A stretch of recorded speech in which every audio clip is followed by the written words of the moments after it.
Hello everyone, स्वागत है आपका आज के इस वीडियो में। आज मैं बात करने वाली हूँ कि मैथ कौन से बुक से पढ़ें जो यूपी टेट की प्रिपरेशन कर रहे हैं और जिनकी मैथ बहुत ज़्यादा वीक है, उनको समझ में नहीं आ रहा है कि हम कौन से बुक से तैयारी करें या कौन से प्लेटफॉर्म पे हम तैयारी करें। क्योंकि मेरी बहुत सारी फ्रेंड्स होंगी जिनका मैथ बहुत वीक है, जिनका मतलब 10th या 12th में मैथ सब्जेक्ट नहीं रहा है, वो सिर्फ 8th तक ही मैथ पढ़ी होंगी, फिर अदर सब्जेक्ट वो ले ली होंगी, तो इस वजह से उनका मैथ वीक है और अभी यूपी टेट की प्रिपरेशन कर रहे हैं। तो क्योंकि जब अगर हम कोई भी एक सब्जेक्ट में ही हमारा वीक रहता है, एक सब्जेक्ट में अगर हम कमज़ोर रहते हैं, तो फिर हमारे पूरे पेपर पे हमारा उसका असर पड़ जाता है। अगर मान लीजिए कि जैसे यूपी टेट में 30 नंबर के क्वेश्चन मैथ के आते हैं और आपको बिल्कुल भी मैथ नहीं आती है, तो फिर उसमें आपको 10 नंबर भी लाना बहुत ही ज़्यादा मुश्किल हो जाता है। तो इस प्रकार से फिर हम एग्ज़ाम भी क्वालिफाई नहीं कर पाते हैं। तो इसलिए आपको मैथ के लिए, मैथ एक ऐसा सब्जेक्ट है कि हम उसको अगर कोई हमको जितना भी पढ़ा ले, लेकिन उस टाइम तो हमको समझ में आ जाता है, लेकिन जब बाद में हम खुद से सॉल्व करते हैं तो फिर हमको नहीं आ पाता है। अगर मैं अपनी बात करूं कि मैं जब यूपी टेट की प्रिपरेशन करी थी तो मैं कौन से बुक से करी थी और किस प्लेटफॉर्म से करी थी, तो मैं आप लोगों को बता दूं कि मेरा सब्जेक्ट मैथ ही रहा है, तो मुझे इतनी ज़्यादा प्रॉब्लम नहीं होती है। क्योंकि 10th और 12th और फिर और उसके बाद भी मेरा मैथ रहा है, तो इतना ज़्यादा प्रॉब्लम नहीं होती है। बस प्रॉब्लम कब होती है कि जब बीच में मेरा ब्रेक हो जाता है और मैं उसको कंटिन्यू नहीं करती हूँ, क्योंकि बीच में भी जैसे थोड़ा हो गया था तो कैलकुलेशन वगैरह में थोड़ा टाइम लग जाता है। और बहुत सी चीज़ें ऐसे होती है कि अगर हम जिसमें तो टाइम नहीं देते हैं तो फिर वो हमको धीरे धीरे करके भूलती भी जाती है। तो मैथ तो ऐसा ही सब्जेक्ट है कि जितना हम प्रैक्टिस करेंगे उतना ज़्यादा हमारा कैलकुलेशन भी स्ट्रांग होता है और हम बहुत जल्दी से उसको सॉल्व कर लेते हैं। तो आप लोग भी अगर यूपी टेट की प्रिपरेशन कर रहे हैं और समझ में नहीं आ रही, तो मैंने तो इस बुक से पढ़ा था। RS अग्रवाल की अंकगणित की बुक है, तो इसमें एकदम बेसिक से दिया हुआ है, सब कुछ बेसिक से दिया हुआ है और इसमें कोई ट्रिक वगैरह नहीं दी है। अगर जिनको बिल्कुल भी मैथ नहीं आता है तो इसमें फार्मूला वगैरह भी दिया हुआ है, वो भी आप कर सकते हैं। फार्मूला वगैरह भी, क्योंकि अगर हम मैथ के कोई कोई क्वेश्चन ऐसे होते हैं जो फार्मूला बेस होते हैं, तो उसका फार्मूला वगैरह भी हमको आना चाहिए।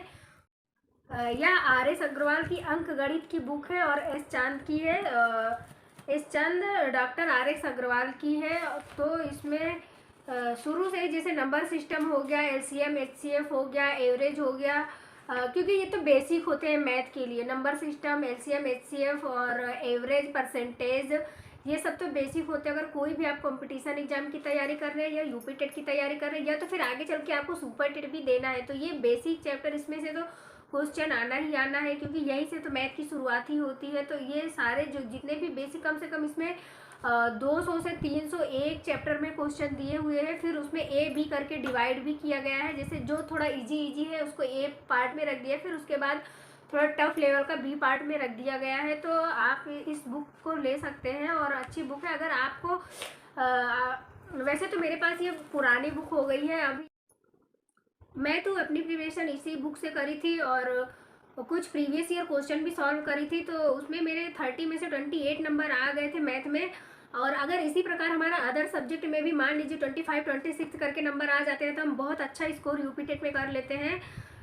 तो मेरा थोड़ा बहुत प्रॉब्लम आई थी, तो मुझे CDP में आई थी, क्योंकि उस टाइम मेरी CDP इतना ज़्यादा स्ट्रांग नहीं थी। तो मुझे उसमें शायद 20-22 नंबर ही मिले थे CDP में। लेकिन अभी CDP में मैं कुछ नोट्स वगैरह भी बनाई हूँ, तो अभी मुझे ऐसा लग रहा है कि हाँ चलो CDP में भी थोड़ा इंटरेस्ट आ गया है। क्योंकि नोट्स वगैरह बनाते हैं, जब हम कोई सब्जेक्ट पे टाइम देते हैं तो फिर हमको उसमें धीरे धीरे करके इंटरेस्ट आता जाता है। तो वैसा भी CDP के मेरे बहुत कुछ मैंने कंप्लीट कर लिया है अपने नोट्स के द्वारा, तो मुझे अब वो अच्छा लगने लग गया पढ़ने में भी। और प्रीवियस ईयर क्वेश्चन वगैरह भी सॉल्व करती हूँ, तो लगता है कि हाँ मेरे CDP के स्कोर थोड़ा बढ़ रहे हैं पहले से ज़्यादा। तो इसी प्रकार मैथ भी है, अगर हम उसको डेली अपनी प्रैक्टिस रूटीन में लाएंगे, अगर डेली प्रैक्टिस में हम करते हैं तो फिर वो ज़रूर आता है। एकदम बेसिक से आप करिएगा। सबसे पहले तो आप कैलकुलेशन करिए और प्लस माइनस। अगर आपको, बहुत लोगों को ऐसे होंगे जो जैसे दशमलव वाले हो गए, उनको प्लस माइनस और डिवाइड मल्टीप्लाई भी नहीं आता होगा, तो धीरे धीरे करके आप पहले अपना बेसिक मजबूत करिएगा, प्लस माइनस वगैरह ये सब करिए, फिर आप टेबल वगैरह लर्न करिए। क्योंकि कैलकुलेशन के लिए आपको सबसे ज़्यादा इंपॉर्टेंट है कि आपको टेबल लर्न होना चाहिए। अगर टेबल आपकी लर्न है तो आप बहुत जल्दी कैलकुलेशन कर लेंगे। मैं तो अपनी प्रिपरेशन इसी बुक से करी थी और कुछ प्रीवियस ईयर क्वेश्चन भी सॉल्व करी थी, तो उसमें मेरे 30 में से 28 नंबर आ गए थे मैथ में। और अगर इसी प्रकार हमारा अदर सब्जेक्ट में भी मान लीजिए 25 26 करके नंबर आ जाते हैं तो हम बहुत अच्छा स्कोर यूपी टेट में कर लेते हैं। तो मेरा थोड़ा बहुत प्रॉब्लम आई थी, तो मुझे सीडीपी में आई थी, क्योंकि उस टाइम मेरी सीडीपी इतना ज़्यादा स्ट्रांग नहीं थी।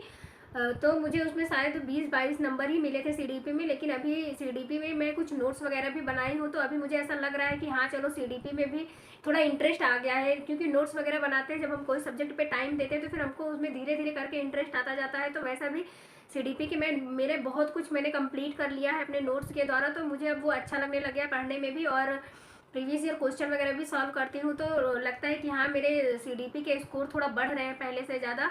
तो इसी प्रकार मैथ भी है, अगर हम उसको डेली अपनी प्रैक्टिस रूटीन में लाएंगे, अगर डेली प्रैक्टिस में हम करते हैं तो फिर वो ज़रूर आता है। एकदम बेसिक से आप करिएगा। सबसे पहले तो आप कैलकुलेशन करिए, और प्लस माइनस अगर आपको, बहुत लोगों को ऐसे होंगे जो जैसे दशमलव वाले हो गए, उनको प्लस माइनस और डिवाइड मल्टीप्लाई भी नहीं आता होगा। तो धीरे धीरे करके आप पहले अपना बेसिक मजबूत करिएगा, प्लस माइनस वगैरह ये सब करिए, फिर आप टेबल वगैरह लर्न करिए, क्योंकि कैलकुलेशन के लिए आपको सबसे ज़्यादा इंपॉर्टेंट है कि आपको टेबल लर्न होना चाहिए। अगर टेबल आपकी लर्न है तो आप बहुत जल्दी कैलकुलेशन कर लेंगे। अगर आपके पास ये बुक नहीं है और बुक परचेज करना चाहती है, तो ज़रूरी नहीं है कि आप यही बुक परचेज करिएगा। कोई भी बेसिक लेवल की आप मैथ की बुक परचेज कर सकते हैं, जिसमें कंपटीशन लेवल की कर लीजिएगा। कोई भी कंपटीशन लेवल की, ज़रूरी नहीं है कि यूपी टेट के लिए ही सिर्फ करना है, क्योंकि नंबर सिस्टम हो गया और एवरेज हो गए, परसेंटेज हो गया, ये सारे तो हर कंपटीशन एग्ज़ाम में आता है। तो कोई भी कंपटीशन एग्ज़ाम की आप बुक ले लीजिएगा और उसी से अपना बेसिक आप धीरे धीरे करके कवर करिए, और थोड़ा बहुत यूट्यूब का भी हेल्प ले लिया करिएगा, क्योंकि बुक में तो आप सिर्फ अपने से जो भी आपको समझ में आएगा वही आप कर सकती है। और अगर आप वीडियो वगैरह के थ्रू देखते हैं, कोई सर हमें पढ़ाते रहते हैं, तो फिर वो जो हमें समझ में नहीं आता है तो उसमें अच्छे से समझ आ जाता है, वो अच्छे तरीके से समझा देते हैं। मेरी बहुत सारी फ्रेंड का यह क्वेश्चन होगा कि कौन सा बुक हम परचेज करें, या फिर हम कौन सा बैच लें यूपी टेट के लिए जो अच्छा रहेगा। तो मैं आप लोगों को बता दूं कि आप 2-3 प्लेटफॉर्म आप देख लीजिए। सबसे पहले तो आप परचेज मत करिए, उसकी वीडियो देख लीजिएगा, उन्होंने जो पढ़ाया है आपको समझ में आ रहा है कि नहीं आ रहा है। क्योंकि कोई भी जो पेड बैच चल रहे हैं उसमें 4-5 या 7-8 करके फ्री वीडियो भी उन्होंने डाला हुआ है, तो उसमें आप पहले देख लीजिएगा कि सारे जो सर पढ़ा रहे हैं उनको हमको समझ में आ रहा है कि नहीं आ रहा है। जो आपको अच्छा लगे वही बैच आप परचेज कर लीजिए। ऐसा नहीं है कि हाँ ये अच्छा नहीं पढ़ाते, वो अच्छा नहीं पढ़ाते, बस ये होना चाहिएगा कि वो आपका जो भी सिलेबस वगैरह है वो आप कंप्लीट करा दे, सिलेबस कंप्लीट करा दे, जो जो सिलेबस में दिया हुआ है एग्जाम में जो जो आएगा वो कंप्लीट करा दे। क्योंकि और बैचेस में ये होता है कि मेरे पास बहुत सारे कमेंट आए थे कुछ कोचिंगों का कि उन्होंने बैच परचेज करे हुए थे लेकिन उनका सिलेबस कंप्लीट नहीं हुआ है, तो फिर उनका पैसा भी फालतू चला गया है। बैच परचेज करने का कोई मतलब भी नहीं निकला है, और जो पुरानी पीडीएफ वगैरह रहती है वही वो लोग भेज देते हैं। तो इस प्रकार से आप पहले मतलब कंफर्म कर लीजिएगा कि हाँ आपका सिलेबस वो कंप्लीट कराएंगे या नहीं कराएंगे, या फिर आपको जो पुरानी वीडियो रखी हुई है वही आपको भेज दे, ऑनलाइन आपकी क्लास ना चले, लाइव आपकी क्लास ना चले, तो फिर इसमें आपको उतना ज़्यादा बेनिफिट नहीं हो पाएगा। क्योंकि जब हम कोई लाइव क्लास अटेंड करते हैं और हमको कुछ समझ में नहीं आता है तो कमेंट के थ्रू हम अपनी समस्या का समाधान भी कर सकते हैं। और जब अगर पेड बैच हम परचेज करते हैं और उसमें लाइव क्लास नहीं चलती है, रिकॉर्डेड वीडियो आ जाती है, तो फिर बस हम उसको सुन सकते हैं, उसकी स्पीड बढ़ा के सुन सकते हैं, और फिर उसमें हम कोई क्वेश्चन वगैरह नहीं कर सकते, कुछ पूछ भी नहीं सकते हैं। तो इस वजह से थोड़ा प्रॉब्लम होती है, और बैच परचेज करने में कोई प्रॉब्लम नहीं है, आप परचेज कर सकती हैं, अच्छी बात है। लेकिन सबसे ज़्यादा ज़रूरी है कि आप सेल्फ स्टडी पर ज़्यादा फोकस करिए, और एक अच्छी बुक लिस्ट का आपके पास एक अच्छी बुक होना चाहिएगा। जैसे इसमें यूपी टेट में 5 सब्जेक्ट आ रहे हैं, तो जैसे घटना चक्र वगैरह हो गया तो इसमें सारे सब्जेक्ट की एक बुक आती है, या फिर आप अलग अलग सब्जेक्ट की भी बुक ले लीजिए। जैसे इंग्लिश हो गया, संस्कृत हो गया और मैथ हो गया, इसके अलग अलग, मैथ की तो आप अलग ही बुक लीजिएगा क्योंकि उसमें सबसे ज़्यादा प्रैक्टिस की ज़रूरत होती है। और अगर हम एक सारी कंबाइंड बुक ले लेते हैं तो उसमें इतना ज़्यादा क्वेश्चन वगैरह नहीं रहते हैं और इतना प्रैक्टिस भी नहीं रहता है, जो हम नहीं कर पाते हैं। यूपी टेट के लिए आप सबसे ज़्यादा प्रैक्टिस करिए, जितने भी पुराने प्रैक्टिस पेपर हैं आप उसको सॉल्व करिए, और जितना भी हो सके सेल्फ स्टडी पे ज़्यादा फोकस करिए। जो बैच वगैरह परचेज कर रहे हैं आप वो वीडियो देखिए, आप खुद का नोट्स बनाइए। ऐसा नहीं कि आपको जो पीडीएफ मिल जा रहा है, आप वही पीडीएफ से पढ़ते जा रहे हैं, या तो फिर उसी को आप निकाल के रख ले रहे हैं प्रिंट आउट करवा के, फिर उसी को आप पढ़ रहे हैं।